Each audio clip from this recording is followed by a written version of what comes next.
بسم الله الرحمن الرحيم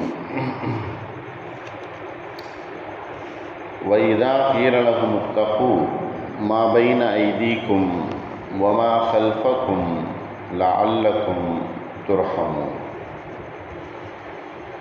சூரா யாசீனுடைய 45வது வசனம். இந்த ஆயத்தில் அல்லாஹ் தான் எவ்வளவுதான் எடுத்து சொல்லியும் திருந்தாத மக்களாக இருந்து கொண்டிருக்கிறார்கள் என்பதை அல்லாஹ் இந்த ஆயத்தில் சொல்லி காட்டுகிறார்.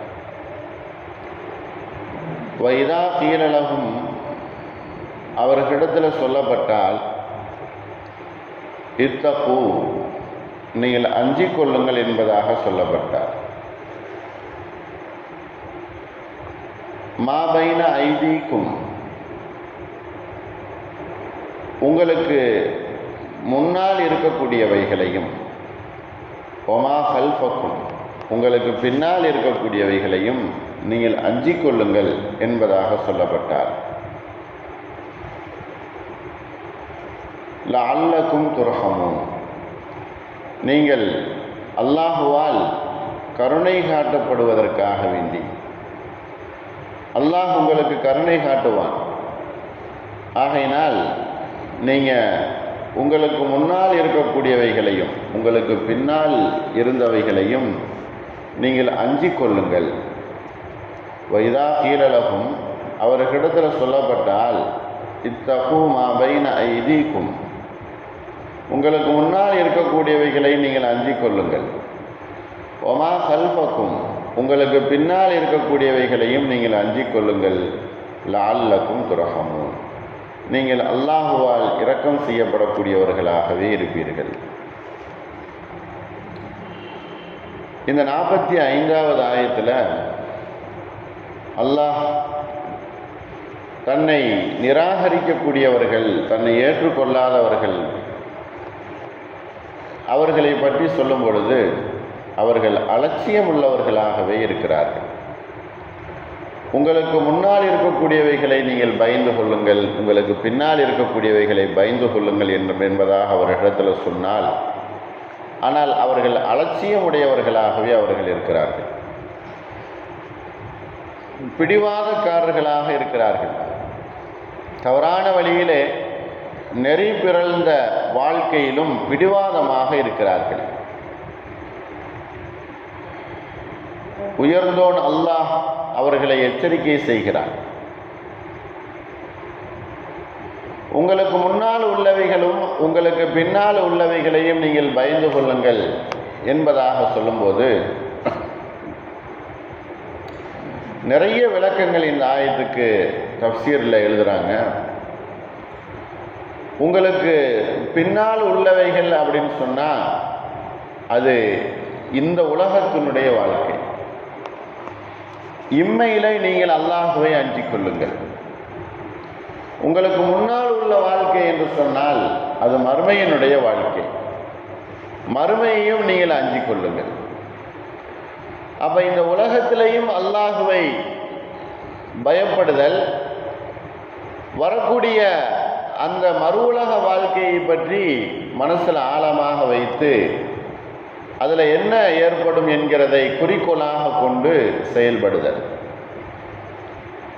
இந்த இரண்டு வாழ்க்கையும் நீங்கள் அஞ்சி நடந்து கொள்ளுங்கள்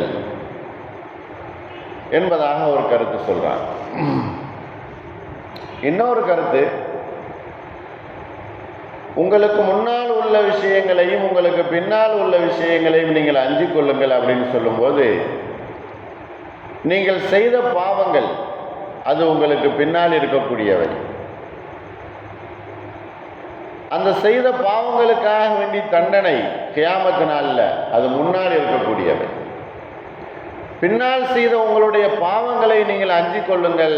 முன்னால் வரக்கூடிய அந்த தண்டனையை நீங்கள் பயந்து கொள்ளுங்கள். இம்மையினுடைய வாழ்க்கையின் மோகத்தில் சிக்கிவிடாமல் இருந்து கொள்ளுங்கள். இந்த உலகத்தினுடைய வாழ்க்கையினுடைய மோகம் இருக்குதே, அந்த மோகத்திலே நீங்கள் மூழ்கி விடாதீர்கள். உலக வாழ்க்கையினுடைய மோகம் உங்களுக்கு முன்னால் அது பெரிதாக தெரியும். அதிலேயே நீங்கள் சிக்கிவிடாதீர்கள் என்பதை அல்லாஹ் சொல்லுகிறான். அப்படி நீங்கள் சிக்கிண்டு போய்விட்டால் உங்களுக்கு முன்னால் வரக்கூடிய எதிரான வாழ்க்கை, அந்த மறுமையினுடைய வாழ்க்கை, அது கஷ்டமாக ஆகிவிடும். இன்னும் சில விளக்கங்கள் இதற்கு சொல்லப்படுகிறது. சென்ற காலத்தில் செய்த பாவங்கள், வருங்காலத்தில் சேரக்கூடிய பாவங்கள், இந்த இரண்டை விட்டும் நீங்கள் அஞ்சிக் கொள்ளுங்கள்.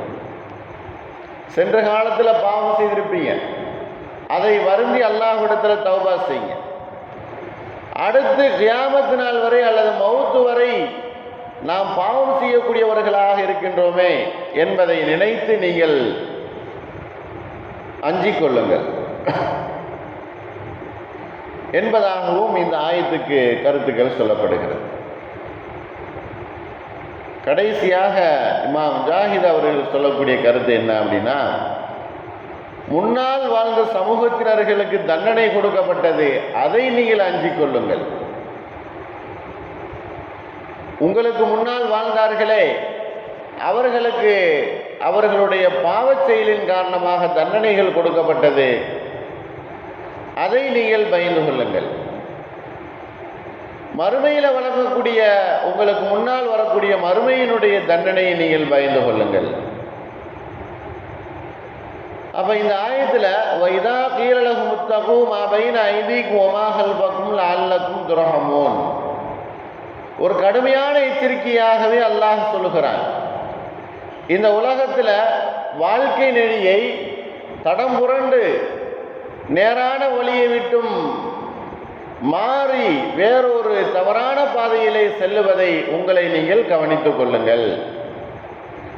பாவம் செய்தவர்களாக நீங்கள் கடந்து வந்திருந்தால் மறுமையினுடைய வாழ்க்கையை நினைத்து பாவ மன்னிப்பு கேட்டு உங்களுடைய பாவங்களை நீங்கள் அழித்து கொள்ளுங்கள். அல்லது பாவத்தை நினைத்து வருந்தி அதற்கு பரிகாரமாக நீங்கள் என்ன செய்ய வேண்டுமோ அதை நீங்கள் செய்து கொள்ளுங்கள். பாவத்தினுடைய பரிகாரம் என்பது தர்மம் செய்தல், அல்லாஹுவை வணங்குதல், ஏழை எளியோர்களுக்கு உதவி செய்தல், அடுத்தவர்களுக்கு நன்மையாக நடந்து கொள்ளுதல், இது போன்ற காரியங்களை நீங்கள் வரக்கூடிய காலங்களில் செய்தீர்கள் என்று சொன்னால் முன்னால் செய்த பாவங்கள் மன்னிக்கப்பட்டு நீங்கள் சொர்க்கத்திற்குரியவர்களாக ஆகுவீர்கள். அல்லாஹ்வுடைய இரக்கம் உங்கள் மீது இறக்கும். அல்லாஹ் உங்கள் மீது இறக்கப்படுவான்.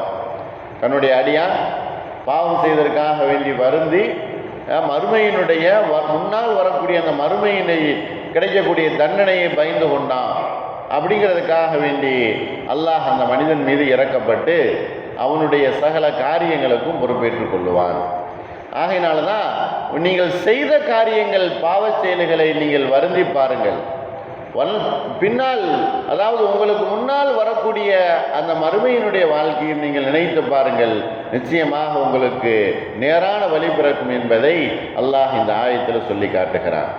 நாம் செய்த பாவங்களை அல்லாஹ் மன்னித்து மறுமையினுடைய வாழ்க்கையை நமக்கு வெற்றிகரமான வாழ்க்கையாக அல்லாஹ் ஆக்கி தந்தல் புரிவானாக. வாஹிரு தாவானா அல்ஹம்துலில்லாஹி ரப்பில் ஆலமீன். அஸ்ஸலாமு அலைக்கும் வரஹ்மத்துல்லாஹி வபரகாத்துஹு.